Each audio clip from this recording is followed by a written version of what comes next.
Hello everybody, Captain K here. I'm going to make an educational video. I've been asked to show you the different kinds of counties that are out there. I've said a few times there's 5 or 6 different types of counties, and I've decided I'm going to say it's just going to be 6. So the first kind of county that I look at, now this is on the before side of an election, not on the after side, trying to figure out all the issues with it. But the first county we have is one of these, blue, code blue. It's a Democrat machine. Now they're not all machines. It can be little subsidiary blocks. You can have a minor Democrat county that's got 1,000 votes in it, but Democrat machines. These are your Hennepin County, Minnesota's, your Cook County, Illinois, where they're just going to gush out tons of Democrat votes. It was a very interesting classification in 2020. You had Bronx was a Democrat machine county, but it only increased 0.1% in Democrat votes. And of course, Queens was somewhere, Queens was about 12%, but you had Manhattan was only 4%. So New York City shows you a almost 0 to 12% Democrat growth bubble, whereas some of the other cities, Allegheny County, Pennsylvania, which I really wouldn't even classify as a Democrat machine, I would classify that probably as a purple, which I'll get to. But you saw huge vote gains in a lot of these Midwestern cities, and other ones like Toledo, Cleveland, they didn't really care. So Democrat machine, this is one classification. So when I'm evaluating a Democrat machine, then I'm looking at gains equal to Obama 04 to 08, or sometimes affording 125, 150%.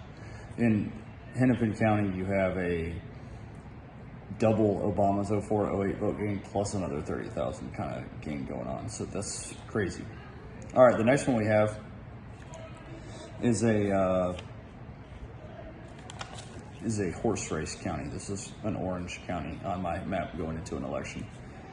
This would be like Williamson County, Texas, where both parties are going to be gaining votes, where it's just, you don't really have an idea of the trend, but it's going to be going, both parties will be going up. Now, if you have party registration numbers, like in Florida, there's a lot of counties like this.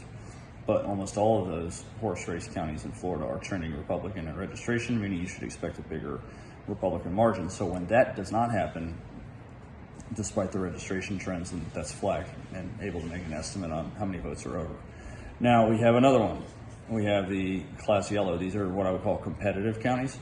They can be neck and neck kind of counties, like Olmsted County, Minnesota's Rochester.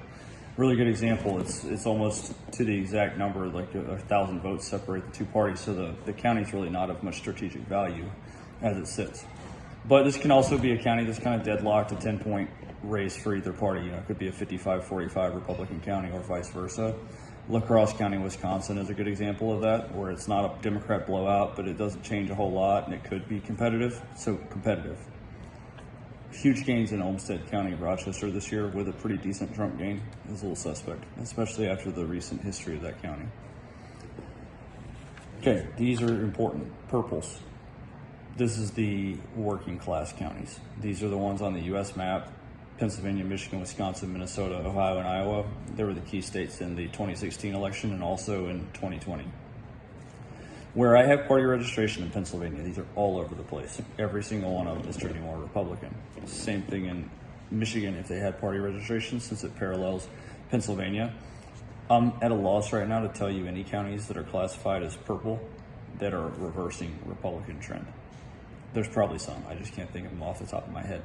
This is Luzerne County, Pennsylvania, Lackawanna County, Pennsylvania, Genesee County, Michigan, good example. These are Trump trending. So when the trends reverse, despite the registration trends we see in Pennsylvania, that's flagged. Then we have this one. This is just plain red.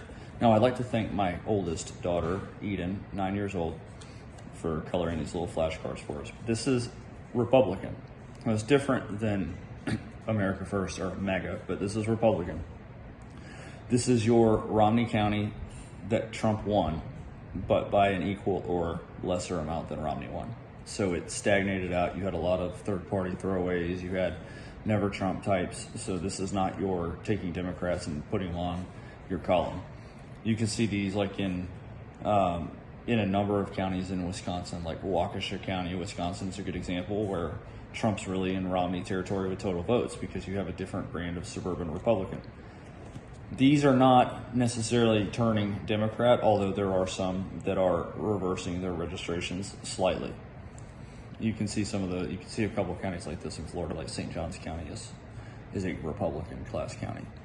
And then finally, these are your MAGA counties. This should look crimson. We just didn't have the shade in the crayon box. But the MAGA counties voted for Romney, and then they voted for Trump. But they voted for Trump bigger than they voted for Romney. So there was no holdup on let's go for Trump, because you have these Democrats piling on the two-time Obama voters in the Midwest that elected Trump. Those are your MAGA counties. So they're all over Pennsylvania. They're all over Michigan, all over Wisconsin, Minnesota, Ohio, and Iowa. You name it. They're everywhere. Most rural areas are also in this. So if you see that, then this is going to go bigger for Trump than it did last time. So when I see the registration trends reverse in Pennsylvania, where we have counties, Macomb County is a perfect example, then there's excess votes there. So thank you for listening to this video. I hope you find it useful. 6 different types of counties that I evaluate before the election.